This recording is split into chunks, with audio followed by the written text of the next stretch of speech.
Hello guys, welcome back to this segment. I hope you're having a nice time. So Coach Jesse Peseiro has now dropped a piece of advice for the incoming coach of the national team. And he has now talked about a number of things that the new coach that's going to be appointed soon should watch out for if, the person wants to do well with the team.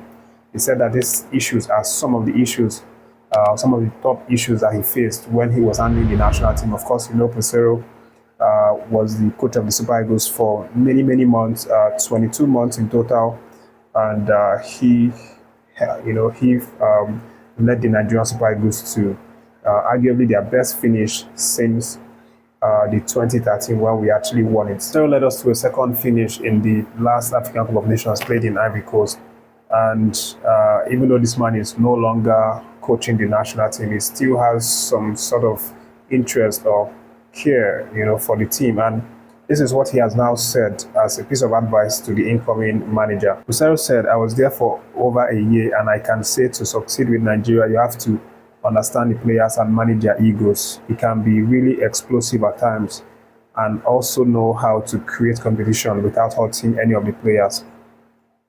He actually said this in an interview to the media. So from this Peseiro statement, we can obviously reduce that the major issue with the Nigerian Super Eagles is the issue about ego. We have so many players who are big players in Europe who are playing in top leagues in across Europe, and these players, they will not want to be called up and then sit in the bench and not play games. So these players have massive egos, and managing it is a problem, according to Peseiro, in his own experience. Then creating an enabling environment where these players can compete without any hurting each other. Peseiro was a master in managing ego and managing competition. We saw that when he was the head coach of the team during the AFCON, even before the AFCON, and then properly we saw that in the AFCON when he managed all these big name players and still got results out of them. For example, the likes of Ahmed Musa, was one of the big name players that we didn't see make an appearance in that competition. Despite his name, despite the ego and everything, Musa still supported the team. He was still there for the team, despite not playing. Not only Musa, Awazim also wasn't used very much. Onyedika had sparing minutes. A number of them, Bruno Nyemechi as well. So all of these players come to the attackers. Victor Boniface, obviously, not playing very much, and the list goes on and on. But what I'm trying to establish here is that Peseiro actually, he may not be the best coach. His tactics may not be the best for Nigerian Super Eagles, but he was able to manage these players' ego and get the ones that were not playing to support the team, to back the team, because he created in them the idea that the most important thing is to play, to support the team. Well, whoever's playing should get the support, and then the team's victory is everybody's victory. So he made them understand this. But after he left, we saw how things fell apart with Coach Finidi, and then we will now begin to look at this whole one is about egos and about balancing competition between these players, and we could see that with Finidi, it didn't really work out. We just saw that right off when he took over as an interim manager for the first two friendlies that we had.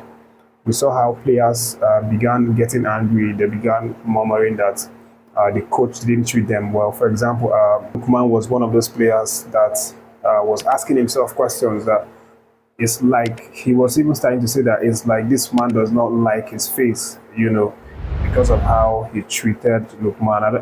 Lukman didn't play the game at all, and we had a few players as well who were murmuring and complaining. So right from that test matches, Finidi proved that he was unable to manage the ego of these players and, of course, balance the competition amongst them. I think this is the major reason why he couldn't last in the job. He couldn't get the boys to get the result. And that's why Peseiro is now hammering on this as something that the next coach has to get right. But let me know what you think about what Coach Joseph Peseiro has just said. Do you think it's something that the incoming coach is going to have to really consider very much, so as to work on it. But moving away from that, just let me let you know that veteran Nigerian Super Eagles player Daniel Amokachi is now heavily touted to actually land the job of the interim manager of the Super Eagles. Of course, you know that up until this moment, the head coach hasn't been appointed, even though there's been several conversations with between NFF and a lot of these coaches. There hasn't been any, appointment right now. And the last time I talked about the coach situation, I mentioned that Austin Eguavon, who's the chairman of the technical committee, is likely to actually fill in that void, for this September run of games in the AFCON qualifiers series. Of course, it's one of his responsibilities as as the head of the technical committee to fill in that void when we don't have a coach. But the recent trend among Nigerian football fans, the football community, is pointing towards the idea that the fans do not really appreciate Eguavon coming back as a coach, because they are not happy with his previous stint as the head coach for the national team. So based on this now, the NFF are actually considering the possibility of bringing in another man instead of Eguavon, and that man now is Daniel Amokachi. One official, actually said that by the end of this week, if a new coach is not appointed, then there's a high chance that the NFF is going to look at employing Daniel Amokachi to step in as the caretaker coach and oversee the games that's coming up later this September on the 7th against Benin at home here in what's it called, Akwa Ibom Stadium, and then later on the 10th against Rwanda in Kigali. So that's what's currently happening right now. So let me know if you would like to see Daniel Amokachi come in as a caretaker coach instead of Austin Eguavon, for these September games. But moving ahead to the next news, let me now confirm to you that Super Eagles talented midfielder Kelechi Nwakali has now moved from CD Chavez to the Premiership Championship, that's the EFL side, Barnsley Football Club. And this has now been official. In fact, the club has announced him and then unveiled him officially to the squad. So he now joins this new club on a 3.5-year deal from Chavez.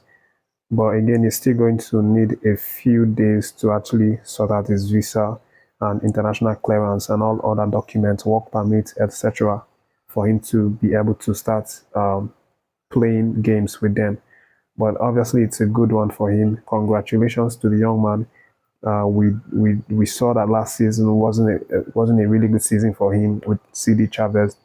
They actually went to relegation in their league, and for him personally, he didn't really get a lot of high points. He played a lot of games, 32 matches, scored 1 goal, had 4 assists, which is a really, really below par performance. But of course, coming over to the UK is definitely a new chance that I'm sure is going to help him bounce back to form. But that's the update, guys. Thanks for watching this one. Subscribe to the channel and follow on Facebook.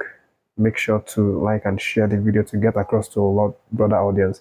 Stay tuned, more updates coming soon, guys.